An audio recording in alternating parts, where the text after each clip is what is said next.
ನಮಸ್ಕಾರ ಸ್ನೇಹಿತರೆ, ನಾನು ಹನುಮಂತ್ ಮಾಕೆ. ಸ್ನೇಹಿತರೆ, ನಿಮ್ಮೆಲ್ಲರಿಗೂ ಕೂಡ ಗೊತ್ತಿದೆ, ಜನಾರ್ದನ್ ರೆಡ್ಡಿ ಆಗಿರ್ಬೋದು, ಭರತ್ ರೆಡ್ಡಿ ಆಗಿರ್ಬೋದು, ರಾಮುಲು ಅವರಾಗಿರ್ಬೋದು. ಸೊ ಎಲ್ಲರೂ ಕೂಡ ಈ ಬಳ್ಳಾರಿ ಭಾಗದ ಹೆಸರಾಂತ ರಾಜಕಾರಣಿಗಳು. ಜನವರಿ 3, 2026ರಂದು ವಾಲ್ಮೀಕಿ ಪುತ್ಥಳಿಯ ಅನಾವರಣ ಕೂಡ ಆಗಬೇಕಾಗಿತ್ತು. ಅದಕ್ಕೆ ಸಂಬಂಧಪಟ್ಟ ಹಾಗೆ ಸಹಜವಾಗಿ ಬ್ಯಾನರ್ ಹಾಕುವಂಥದ್ದು ಅಂಥದ್ದೆಲ್ಲವೂ ಕೂಡ ನಡೀತಾ ಇರುತ್ತೆ. ಆ ಸಂದರ್ಭಕ್ಕೆ ಏನಾಗಿತ್ತು ಎಂಬುದನ್ನು ಕಳೆದ ವಿಡಿಯೋದಲ್ಲೂ ನಾನು ಸಂಪೂರ್ಣವಾದಂಥ ಮಾಹಿತಿಯನ್ನು ತಿಳಿಸಿಕೊಟ್ಟಿದ್ದೆ. ಬದಲಿಗೆ ಈಗ ಒಂದಿಷ್ಟು ಸಂಕ್ಷಿಪ್ತವಾಗಿ ಗಮನಿಸ್ತಾ ಹೋಗೋಣ.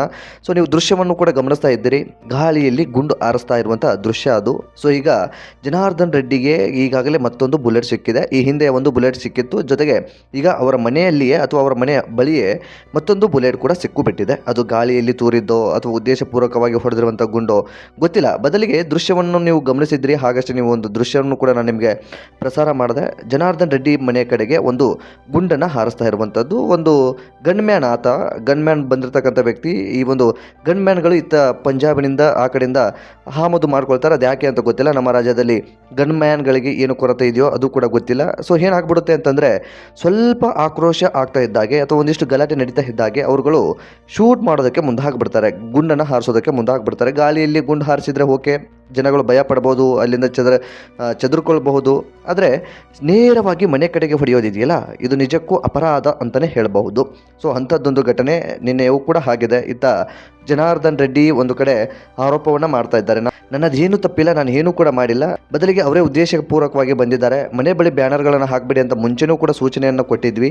ಆದರೆ ಏಕಾಏಕಿಯಾಗಿ ಮನೆಯ ಬಳಿಯೇ ಬಂದು ಗಲಾಟೆ ಮಾಡೋದಕ್ಕೆ ಮುಂದಾಗುವಂಥದ್ದು ಎಷ್ಟರ ಮಟ್ಟಿಗೆ ಸರಿ ಅನ್ನೋದು ಸೊ ಅವರ ಒಂದು ಪ್ರಶ್ನೆಯೂ ಕೂಡ ಆಗಿತ್ತು. ಹಾಗಾಗಿ ಈಗ ಜನಾರ್ದನ್ ರೆಡ್ಡಿಯ ಮನೆ ಬಳಿ ಮತ್ತೊಂದು ಗುಂಡು ಕೂಡ ಸಿಕ್ಕಿದೆ. ಅದು ಲೈವ್ ದೃಶ್ಯವನ್ನು ಕೂಡ ನೀವು ಗಮನಿಸ್ತಾ ಇದ್ದರೆ, ಅಲ್ಲಿರುವಂಥ ಯಾರೋ ಕಾರ್ಯಕರ್ತರಾಗಿರ್ಬೋದು ಅಥವಾ ಸಾರ್ವಜನಿಕರಾಗಿರ್ಬೋದು ವಿಡಿಯೋವನ್ನು ಮಾಡಿರ್ತಕ್ಕಂಥದ್ದು. ಖಾಸಗಿ ಗನ್ಮ್ಯಾನ್ ಆತ, ಸರ್ಕಾರ ನೀಡಿರ್ತಕ್ಕಂಥ ಗನ್ಮ್ಯಾನ್ ಅಲ್ಲ, ಖಾಸಗಿ ಗನ್ಮ್ಯಾನ್. ಹಾಗಾಗಿ ಆ ಒಂದು ವ್ಯಕ್ತಿ ನೇರವಾಗಿ ಜನಾರ್ದನ್ ಮನೆಯ ಅಥವಾ ಜನಾರ್ದನ್ ರೆಡ್ಡಿ ಮನೆಗೆ ಗುಂಡು ಆರಿಸಿರ್ತಕ್ಕಂತಹದ್ದು. ಸೊ ಈ ಕುರಿತಾಗಿ ಆತನನ್ನು ಬಂಧಿಸಬೇಕಾಗುತ್ತೆ, ಜೊತೆಗೆ ಎನ್ಕ್ವೈರಿ ಮಾಡಬೇಕಾಗುತ್ತೆ.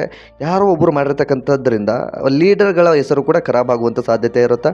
ಸೊ ರಾಜಕಾರಣಿಗಳೇ ಹಾಗೆ ಬಿಡಿ, ಏನೋ ಒಂದು ಆಗಿರುತ್ತೆ, ಅದಕ್ಕೆ ಇನ್ನೊಂದು ಮಸಿ ಬಡಿಯುವಂಥ ಕೆಲಸವನ್ನು ಮಾಡ್ತಾರೆ, ತಮ್ಮ ಬೇಳೆಯನ್ನು ಬೇಯಿಸ್ಕೊಳ್ಳುವಂಥ ಕೆಲಸ ಆಗುತ್ತೆ. ಇಂಥದ್ದೆಲ್ಲವೂ ಕೂಡ ಸಹಜವಾಗಿ ಇರುವಂಥದ್ದು. ಈಗ ಜನಾರ್ದನ್ ಮನೆ ಕಡೆಗೆ ಭರತ್ನ ಗನ್ಮ್ಯಾನ್ ಆಗಿರ್ತಕ್ಕಂಥವನು ಶೂಟ್ ಮಾಡಿರ್ತಕ್ಕಂಥದ್ದನ್ನು ಗಮನಿಸಿದರೆ ಉದ್ದೇಶಪೂರ್ವಕವಾಗಿ ಶೂಟ್ ಮಾಡಿದ್ದಾನೆ ಅಂತ ಮೇಲ್ನೋಟಕ್ಕೆ ಕಾಣಿಸುತ್ತೆ. ಇದರಲ್ಲಿ ಯಾರ್ದು ತಪ್ಪು ಯಾರ್ದು ಸರಿ ಅನ್ನೋದಕ್ಕಿಂತ ಹೆಚ್ಚಾಗಿ ಒಬ್ಬ ಅಮಾಯಕನ ಪ್ರಾಣ ಹೋಗಿದೆಯಲ್ಲ, ಸೊ ಇದು ಎಷ್ಟರ ಮಟ್ಟಿಗೆ ಸರಿ ಅನ್ನೋ ಒಂದು ಪ್ರಶ್ನೆ ಕೂಡ ಸಹಜವಾಗಿ ಕಾಡುತ್ತೆ. ಈ ಕುರಿತಾಗಿ ತನಿಖೆ ಆಗಬೇಕಾಗುತ್ತೆ. ಈಗಾಗಲೇ 11 ಜನರ ವಿರುದ್ಧ ದೂರು ಕೂಡ ದಾಖಲಾಗಿದೆ. ದೂರಿನ ಆರೋಪದ ಮೇಲೆ ಎಷ್ಟು ಜನರನ್ನು ಬಂಧಿಸಲಾಗುತ್ತಾ, ತನಿಖೆ ಆಗುತ್ತಾ, ಏನಾಗುತ್ತೆ ಎಂಬುದನ್ನು ಎಲ್ಲರೂ ಕೂಡ ಕಾದು ನೋಡಬೇಕಾಗಿದೆ. ಇಂತಹದ್ದೊಂದು ಅಮಾನವೀಯ ಘಟನೆ ನಡೆದು ಬಿಟ್ಟಿದೆ. ಈಗ ಈ ಒಂದು ಗನ್ಮ್ಯಾನ್ ಮಾಡಿರ್ತಕ್ಕಂಥ ತಪ್ಪಿನಿಂದ ಭರತ್ ತಲೆ ತೆಗೆಸುವಂಥ ಸನ್ನಿವೇಶವೂ ಕೂಡ ಎದುರಾಗಿ ಬಿಟ್ಟಿದೆ.